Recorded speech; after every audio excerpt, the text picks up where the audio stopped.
Hello students, welcome back. Today we are going to continue our chapter Security in Contemporary World.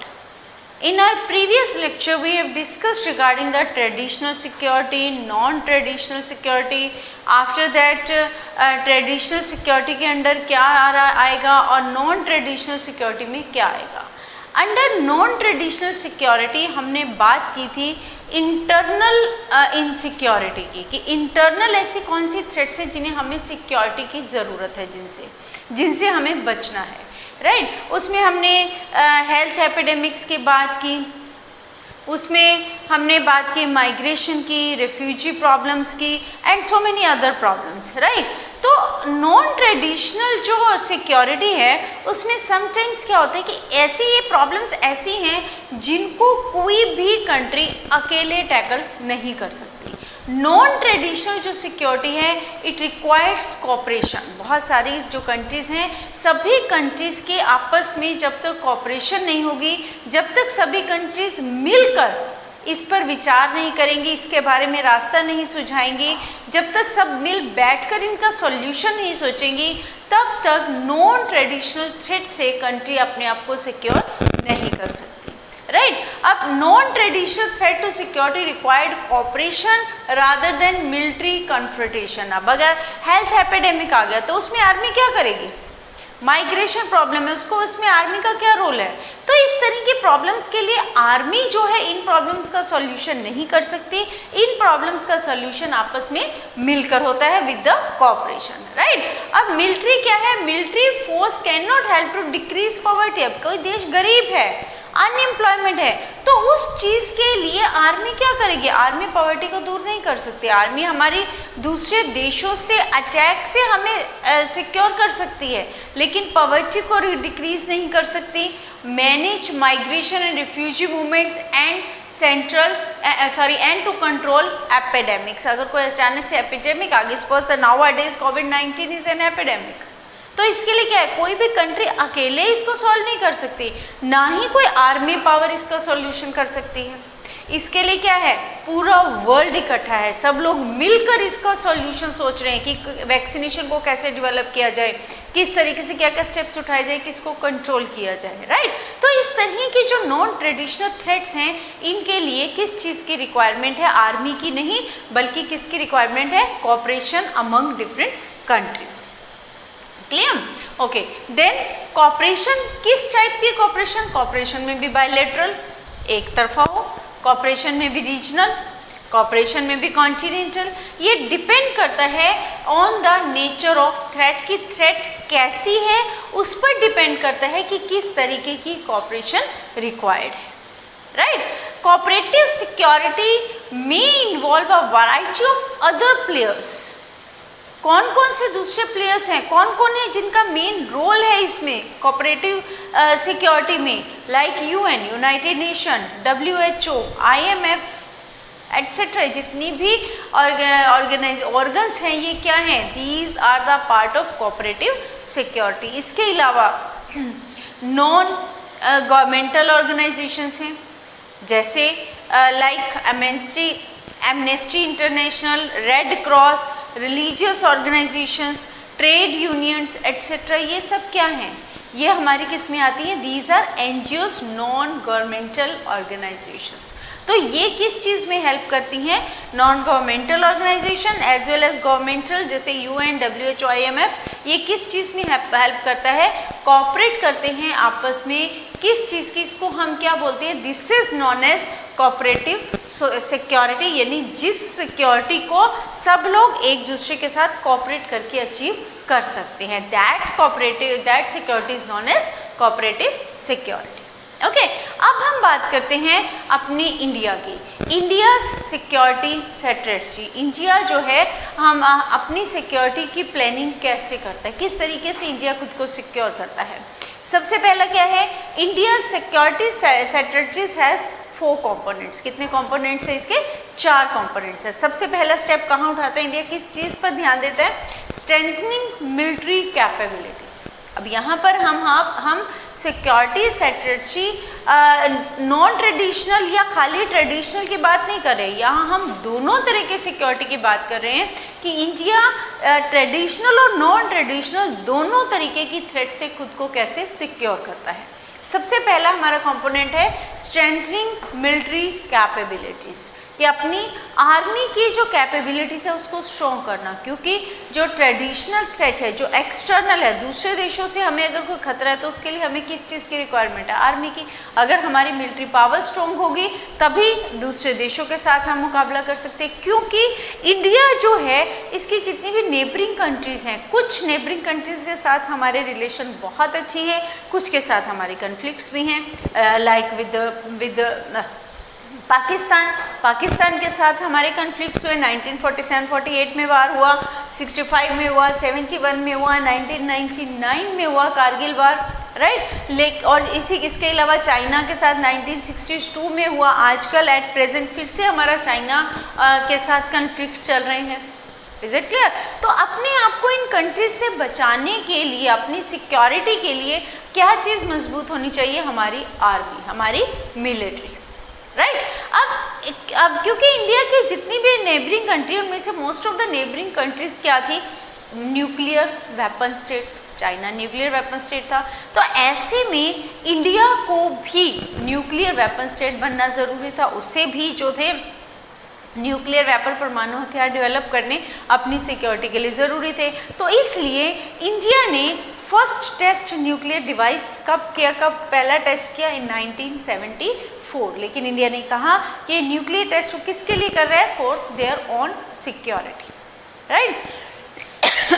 Sorry. Then second, to strengthen international norms and international institution. International norms को और international जो institutions हैं उनको strong करना, उनको strengthen करना। जैसे India के जो फर्स्ट प्राइम मिनिस्टर थे पंडित जवाहरलाल नेहरू, इन्होंने क्या किया था? सपोर्टेड आसियान सॉलिडरिटी डिसआर्मामेंट जो हमने कोल्ड वार में पढ़ा था रिगार्डिंग द डिसआर्मामेंट एग्रीमेंट, जिस डिसआर्मामेंट में जिसमें कि जो न्यूक्लियर वेपन ज़्यादा हार्मफुल है उन पर कंट्रोल करना, राइट। तो डिसआर्मामेंट, डीकोलोनलाइजेशन और यूनाइटेड नेशन जैसे जो फॉर्म थे, जो एक स्टेज थी, एक प्लेटफॉर्म है, उसको सपोर्ट किया। किसके लिए सपोर्ट किया? To settle down international conflicts, कि अगर इंटरनेशनल कोई कन्फ्लिक्ट्स है तो उनका समाधान, उनका सॉल्यूशन इजीली आपस में कोऑपरेट करके किया जा सके। इंडिया फॉलोड नाम। अब इंडिया ने उस समय किसी भी ब्लॉक को ज्वाइन नहीं किया था। किस चीज़ को फॉलो किया था इंडिया ने? नाम को, नॉन अलाइंड मूवमेंट को। किस लिए किया था? अपनी सिक्योरिटी के लिए, ताकि कोई भी ब्लॉक जो है वो उसको अपने अंडर, उसके ऊपर डोमिनेशन एस्टैब्लिश ना कर सके। इसलिए इंडिया ने किसको फॉलो किया? नाम, ताकि वो अपनी सॉवरेनिटी को बनाए रख सके, अपनी सिक्योरिटी को कायम कर सके। Is it clear?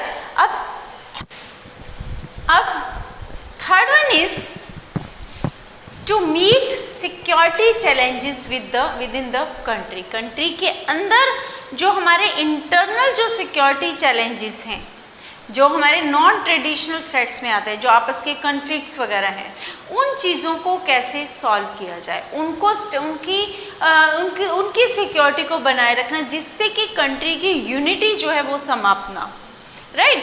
Several militant groups from areas such as Nagaland, Mizoram, Punjab and Kashmir wanted their separate state. हमारे इंडिया में बहुत सारे ऐसे मिलिटेंट ग्रुप्स हैं, स्पेशली किन एरिया में? नागालैंड, मिजोरम, पंजाब और कश्मीर में, जो अपने लिए अलग स्टेट की डिमांड करते हैं। अब ऐसे में अगर उनकी स्टेट की डिमांड को मान लिया जाए तो क्या होगा? इंडिया की यूनिटी खत्म हो जाएगी, इंडिया क्या होगा? डिसइंटीग्रेट हो जाएगा। Is it clear?